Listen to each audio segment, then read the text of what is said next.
Good day, and welcome to another edition of the Military and Foreign Affairs Network. I'm your host, the voice of reason. So, in this episode, I'm going to be discussing further lessons in insanity. That's right, further lessons in insanity. So, on my screen, on my map, you will see the private Christian college, College of the Ozarks. Beautiful place in the Ozark Mountains, lovely river running next to the school, set in the pristine, near the pristine wilderness in the Ozark Mountains near Missouri and the Arkansas border. Very beautiful place. But why am I showing the College of the Ozarks? And why am I discussing this college in a lesson in insanity? Well, I can tell you the college didn't do anything wrong. I would consider the college a victim of insanity. Yes, the College of the Ozarks is a victim of insanity. They're a victim of the social technocratic authoritarians that have taken power inside of the United States. And they are victim to a Joseph Biden executive order. And what kind of order is this? Well, in the College of the Ozarks, like many religious schools, they tend to house men and women in separate dormitories.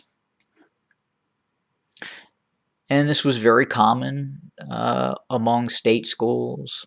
It was very common up until, I would say, some of the most recent of history, so to speak. But there are still many religious and private schools that deem it necessary to separate men and women, boys and girls, in their corresponding uh, uh, their own facilities. They shower separately. They use different restrooms.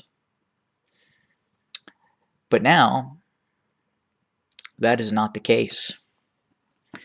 In fact, U.S. District Judge Roseanne Ketchmark told the Christian Conservative College in Point Lookout, Missouri on May 19th that if it does not adhere to instructions in the HUD memo, that's the Housing and Urban Development memo, enforcing the understanding of the Fair Housing Act contained in an executive order issued by Joe Biden, it would be liable to lawsuits who feel they have been discriminated against by the school. Now, why would anybody sue the College of the Ozarks over housing? Well, I'll explain how. If a man who is currently housed in the men's dormitory in the College of the Ozark, and that man suddenly identifies as a woman. Now, this man may not be a homosexual. He may still be attracted to women. However, he feels that he must dress like a woman and identifies himself as a woman. So this man must now be allowed to sleep in the woman's dormitory. He must now be allowed to shower with women. He must now be allowed to use the same facilities for bodily use as women because he believes he is now a she. And this school could now be sued again if a man who identifies as a woman is not housed with women. So I guess my question is what do the women have to say?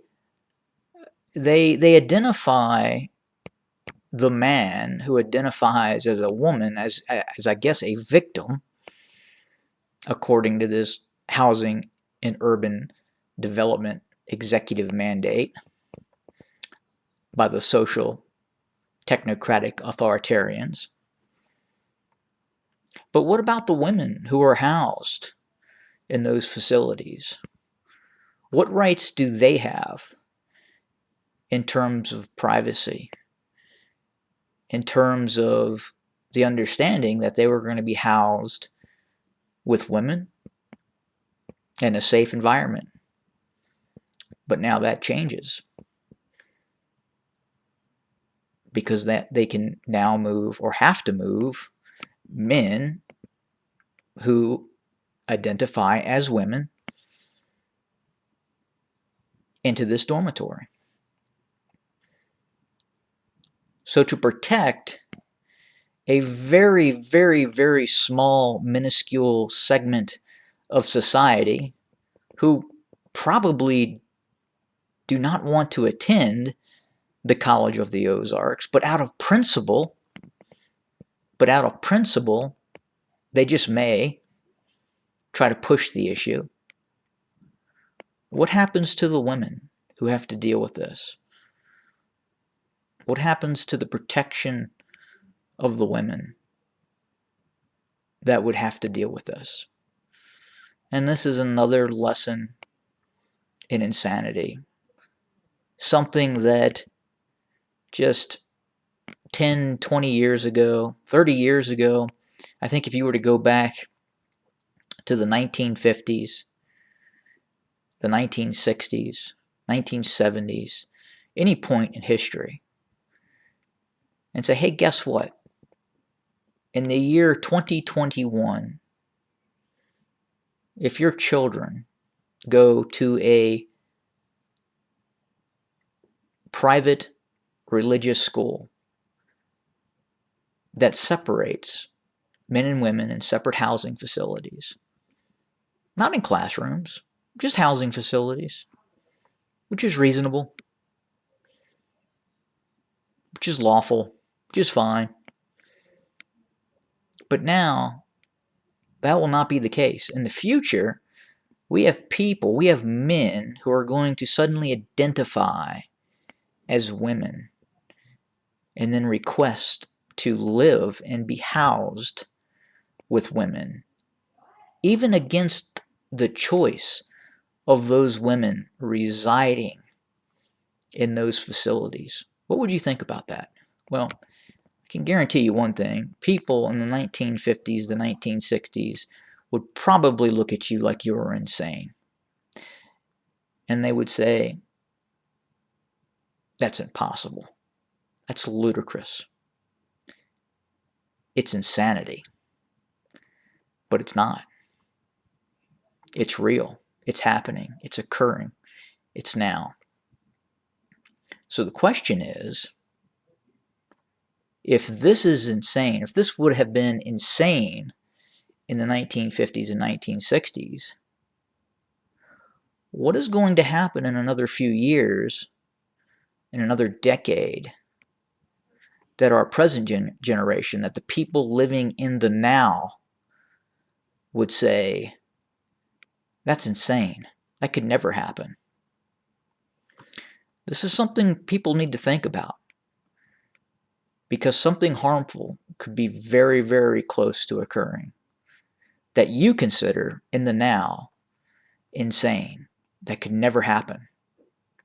Just as the people in the 1950s, the 1960s, the 1970s, if they were told this, they would say, that's insane.